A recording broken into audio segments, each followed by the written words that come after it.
Hello दोस्तों, RD coaching classes में आपका स्वागत है। आज हम बात करेंगे उपसहसंयोजक यौगिकों में आबंधन की क्रिया। ठीक है, तो उपसहसंयोजक यौगिकों में आबंधन की क्रिया का स्टडी करेंगे।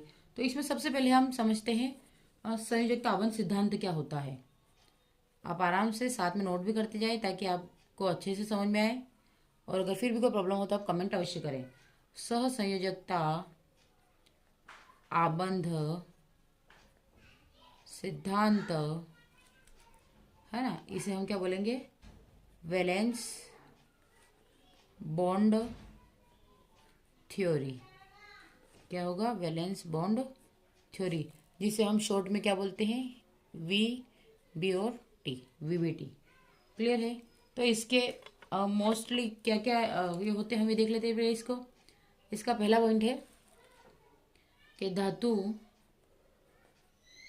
धातु के संकरित।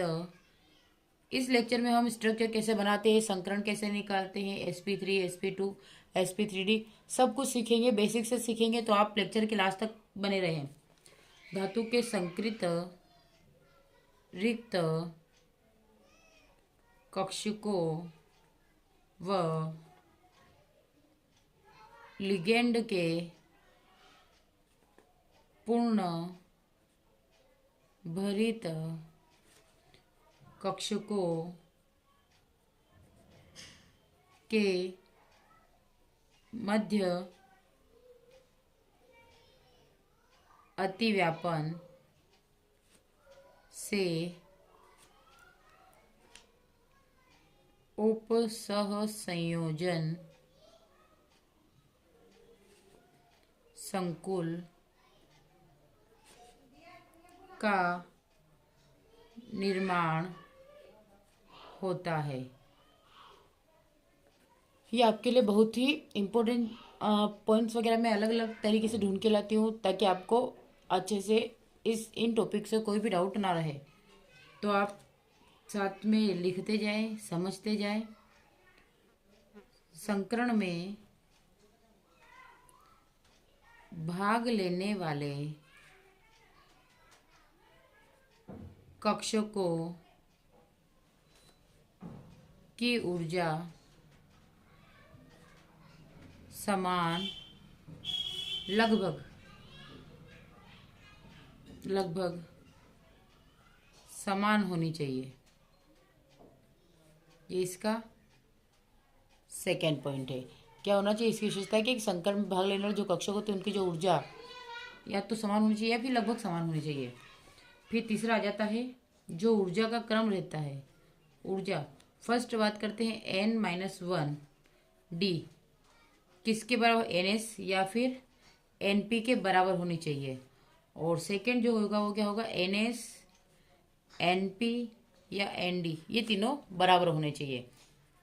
तो इस प्रकार से हम संकरण निकालते क्या निकालते हैं? DSP या फिर SPD। इस प्रकार से दो टाइप से इसका संकरण निकलता है। अब यहाँ पे मैंने आपको बेसिक से सिखा दिया। अब फोर्थ आता है आपका एस व P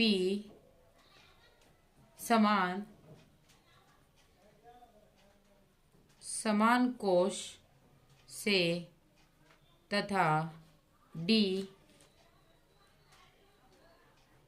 समान कोश या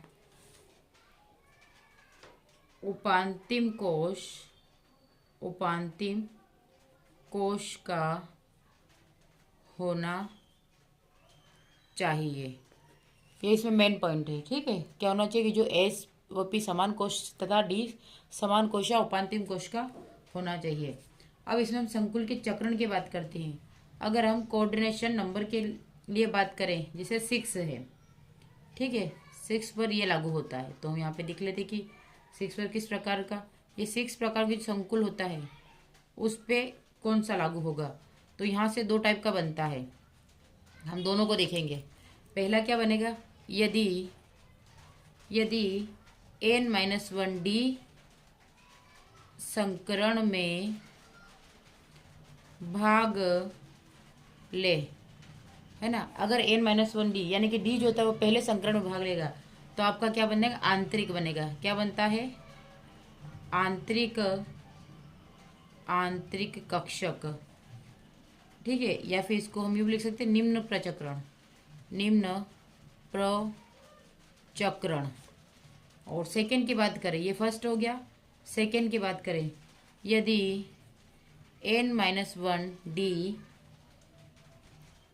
संकरण में भाग नहीं ले, मान लो संकरण में भाग नहीं लेता है, तो इससे क्या बनता है, बाह्य कक्षक या फिर उच्च प्रचक्रण बनता है। उच्च प्रचक्रण या बाह्य प्रचक्रण बनता है, या मुक्त